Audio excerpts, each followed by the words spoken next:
салом алайкум хонандагони азиз, ман Раҳимов Амон, омӯзгори фанни математика.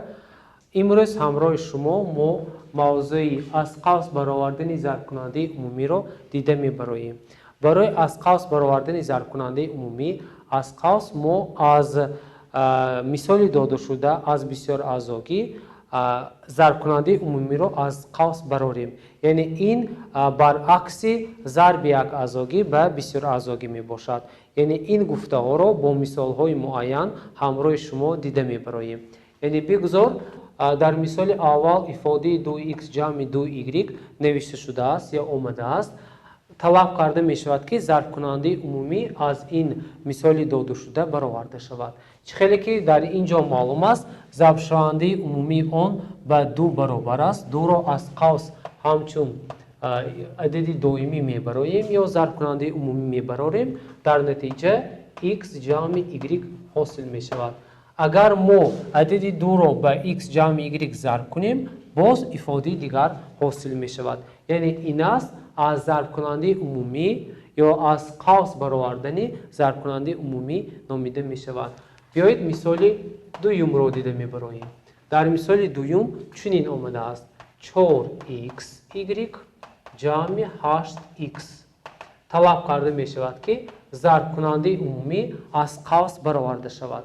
яъне чихеле ки дар ин мисол маълум аст, 4 ва 8 ададҳои ба 4 каратиянд. яъне онҳоро ҳамчун зарбкунандаи умумӣ калонтарин тақсимкунандаи умумӣ ба 4 баробар аст. бинобар ин 4ро аз қавс мебарорем. 4x зарби дар дохили қавс ба мо y пайдо мешавад, ҷамъи 8x-ро ба 4x тақсим намудан адади 2 ҳосил мешавад, ки ин яке аз мисолҳои дуюми имрӯзина мавзӯи мо ба ҳисоб меравад. айнан ҳамин тавр мисоли сеюмро дида мебароем. бигузор дар мисоли сеюм чунин омадааст: минуси 4x квадрат минуси 12x. талаб карда мешавад ки зарбкунандаи умумӣ аз ин ифода бароварда шавад. чихеле ки маълум аст, ададҳои минуси 4 ва минуси 12 ба адади минуси 4 каратиянд. яъне минуси 4ро аз қавс ҳамчун зарбшавандаи умумӣ мебарорем. яъне минуси 4 қисми тағйирёбандии он бошад x квадрат ва x. аз ин ҷо мо x-ро низ аз қавс мебарорем ва дар натиҷа x мемонад. азбас ки ду аломати манфӣ мавҷуд аст, ҳангоми минусро аз қавс баровардан дар дохили қавс адади мусбат ҳосил мешавад. 12x тақсими 4x ба мо адади 3 ҳосил мешавад, ки ин натиҷаи мисоли сеюм ба ҳисоб меравад. биёед мисоли чорумро низ дида мебароем. дар мисоли чорум чунин омадааст: 3x зарби x минуси y ҷамъи 6 дар дохили қавс x минуси y. чунин ифода ба мо дода шудааст. талаб карда мешавад ки ифодаи якхела ё ин ки зарбшавандаи якхела аз қавс бароварда шавад. чихеле ки дар ин ҷо маълум аст, 3 ва 6 ададҳои ба 3 каратиянд. 3ро ҳамчун зарбшавандаи умумӣ аз қавс мебарорем. яъне дар ин ҷо 3 зарби қавси онҳо бошад дуаъзогии x минус y, x минус y инчунин якхела аст. онро низ аз қавс мебарорем ва чунин ҳосил мекунем. зарби дар дохили қавс ба мо тағйирёбандаи x мемонад ва ҷамъи 6ро ба 3 тақсим намудан адади 2 ҳосил мешавад, ки ин натиҷаи мисоли чорум ба ҳисоб меравад. мисоли панҷумро низ дида мебароем. дар мисоли панҷум чунин омадааст: талаб карда мешавад ки ифодаи додашуда ё бисёр аъзогии додашуда ба зарбкунандаи сода ҷудо карда шавад. 4x зарби x минуси y минуси 5 y зарби y минуси x. бигузор ин ифода дода шуда бошад ва талаб карда мешавад ки аз ифодаи додашуда зарбшавандаи умумӣ аз қавс бароварда шавад. баробар чихеле ки аз ин қавс мебинем, аз ин ифода мебинем, ифодаҳои x минус y, y минус x қариб ифодаҳои монанд мебошад. ifade دوم رو یعنی قوس دوم رو ما تبدیل میدیم و همچون ضربشونده عمومی از قوس میبریم یعنی 4x ضرب x مینوس y از بس که جای y و x رو عوض میکنیم علامت اون به برعکسش عوض کرده شده و ما به جای مینوس علامت جمع حاصل میشود یعنی جمع 5y ضرب x مینوس y حاصل میشود برابر اکنون از اینجا معلوم است که x مینوس y ifade های مانند آنها را از قوس میبریم یعنی x مینوس y ضربی در داخل قوس باشد و ما 4x جمع 5y باقی میماند که این نتیجه آخرین مثال پنجم به حساب می رود. مثال ششم را دیده می براییم. در مثال ششم آمده است معادله ها را حل کنید. یعنی معادله داده شده ما x کوادرات جمع 8x برابر 0 معادله دوم باشد 1 تقسیم 4y کوادرات جمع y برابر 0 است. یعنی برای حل کردن این معادله ها ما می توانیم از قوس ضرب کننده عمومی را برآورده بعد حل آن را یابیم. یعنی در مثال اول ما میبینیم که x کوادرات و x ضربشونده های یخیل دارند آن را از قوس میبریم یعنی x را هنگام از قوس برآوردن و ما x جمع 8 باقی میماند که آن برابر 0 است. خیلی که معلوم است برای حل این گونه معادله چنین باید اجرا کرد عملیات را اجرا کرد هر یکی این ضربشونده ها را در علاوه‌دگی به صفر برابر کرده تغییر یابنده های x را میابیم یعنی x برابر 0 یا x جمع 8 به 0 برابر می شود از اینجا x را هنگام یافتن و ما مینوس 8 پیدا می شود یا اینکه حاصل می شود که در جواب ما گفته می توانیم که حل این گونه معادله به ما به 0 و به مینوس 8 برابر است.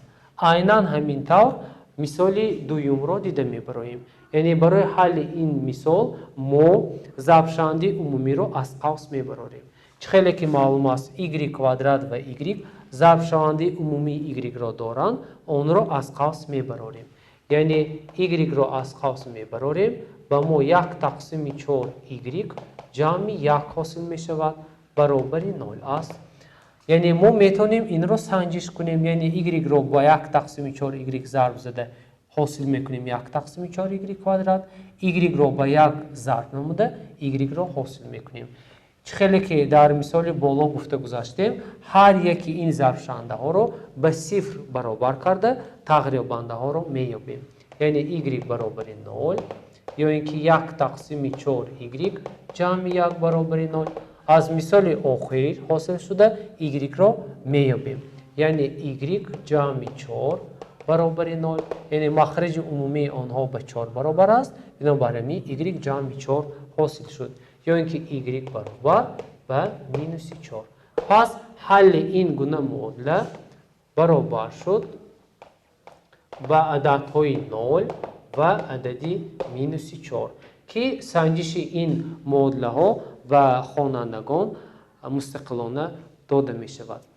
در مثال هفتم باشد طلب کرده می شود یا اثبات کنید که قیمت این ifade به عدد 43 کرتی است یعنی 7 در درجه 8 مینوس 7 در درجه 7 جمع 7 در درجه 6 به عدد 43 کرتی است یعنی تقسیم می شود. برای اثبات کردن اون ما میتونیم از این ifade ضربشونده عمومی را از قوس براریم و نشان دهیم که اون به عدد 43 تقسیم می شود یعنی می نویسیم 7 در درجه 8 مینوس 7 در درجه 7 جمع 7 در درجه 6 برابر از بس که 7 در درجه 6 در همه ضربشونده موجود است ما اون را از قوس همچون ضربشونده میبریم یعنی 7 در درجه 6 ضرب 7 در درجه 2 مینوس 7 در درجه 6 ضرب 7 جمع 7 در درجه 6 جمع ضرب 1 برابر از اینجا 7 در درجه 6 در هر یک ضربشونده جای دارد آن را از قوس میبریم و در نتیجه 7 در درجه 2 مینوس 7 و جمع یک حاصل می شود. اکنون حساب میکنیم 7 در درجه 6 ضرب 49 مینوس 6 برابر 7 در درجه 6 ضرب عدد 43 پیدا شد که این ifade به عدد 43 کرتی است، یعنی تقسیم می شود. یعنی ما اثبات کردیم که در حقیقت ifade داده شده به عدد 43 کرتی است. مثال هشتم را دیده می براییم. در مثال هشتم چنین آمده است: 36 در درجه 5 مینوس 6 در درجه 9 باید اثبات کرد که به عدد 30 کرتی است، یعنی تقسیم می شود. یعنی این مثال رو برای حل کردن ما از قوس ضرب کننده عمومی رو می براریم.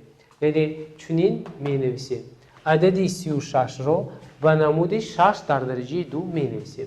یعنی 6 در درجه 2 در داخل قوس 5 مینوس 6 در درجه 9 برابر. اکنون عدد 6 رو می نویسیم و درجه های آنها رو ضرب می زنیم. 10 مینوس 6 در درجه 9 برابر.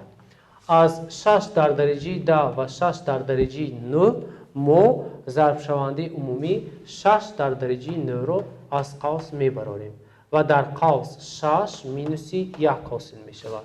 این برابر است به 6 در درجه 9 ضرب از 6 1 رو هنگام ترک کردن عددی 5 حاصل می شود.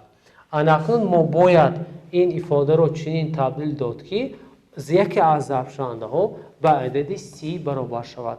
یعنی 6 در درجه 9 این است 6 در درجه 8 ضرب 6 ضرب 5 و در نتیجه 6 در درجه 8 ضرب 6 رو با 5 ضرب زنیم عدد 30 حاصل می شود که ما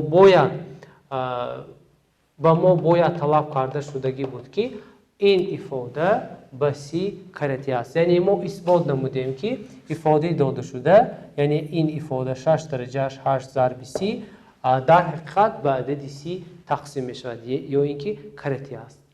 اکنون در مثال نهم طلب کرده می شود که از این ifade ضرب شونده عمومی از قوس برآورده شود. در اول ما این ifade را کمتر تبدیل می دهیم. یعنی خیلی که معلوم است a مینوس 2 در کوادرات و 2 مینوس a این ifade های برابر نیستند. آنها با یک علامت فرق کننده اند. یعنی بگذار می نویسیم 3 ضرب a مینوس 2 در درجه 2. از اینجا از ifade 2 مینوس a عدد منفیش رو یعنی عدد مینوس رو از قوس می براریم. یعنی در نتیجه جمع حاصل می شود و a مینوس 2 برابر است. در این ifade ضرب شونده عمومی و ما با a مینوس 2 برابر است که آن را همچون ضرب شونده عمومی از قوس می براریم. یعنی a مینوس 2 ضرب در داخل قوس باشد و ما باقی میماند 3 ضرب از بس که a مینوس 2 در اینجا 2 مراتبه تکرار شده است. مراتب اول را میبراریم برآوردیم و مراتب دوم و ما باقی میماند a مینوس 2 جمع قوسی در قوس a مینوس 2 را ما برآوردیم و در قوس باقی مانده به ما عدد 1 حاصل می شود.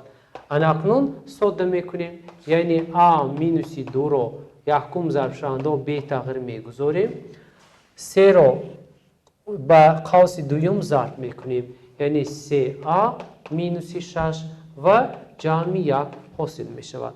اکنون نتیجه آن با a مینوس 2 ضرب 3a مینوس 6 پلوس 1 با ما مینوس 5 رو با ما میدهد که این نتیجه آخرانی مثال نهم به حساب می رود. اکنون در مثال دهم طلب کرده شده است که از ifade زیرینی داده شده، یعنی از بسیار اعضاگی زیرینی داده شده ضرب شونده عمومی از قوس برآورده شود. خیلی که معلوم است 12 18 و 30 به یک عدد عمومی کرتی است. یعنی آنها به عدد 6 کرتی اند که آن را از قوس می براریم. ifade تغییر ندار باشد a در درجه 2 a و در اینجا a اشتراک میکند که ضرب شونده عمومی آن به a برابر است و این چنین تغییر b را از قوس میبراریم. یعنی پس 6AB رو از ضرب کننده از قوس میبریم همچون ضرب شونده عمومی. تا 12A کوادرات B رو به 6AB تقسیم نموده A رو حاصل میکنیم 2A رو حاصل میکنیم. 18A کوادرات B باشد هنگامی به این تقسیم نمودن مینوس 3B حاصل میشود. 3AB کب رو به 6AB تقسیم کردن به مو مینوس حاصل میشود B در درجه 2 که این نتیجه آخرانی مثال دهم به حساب می رود. خوانندگان عزیز با همین موضوع امروزی ما با انجام رسید. خیر تا درس های آینده.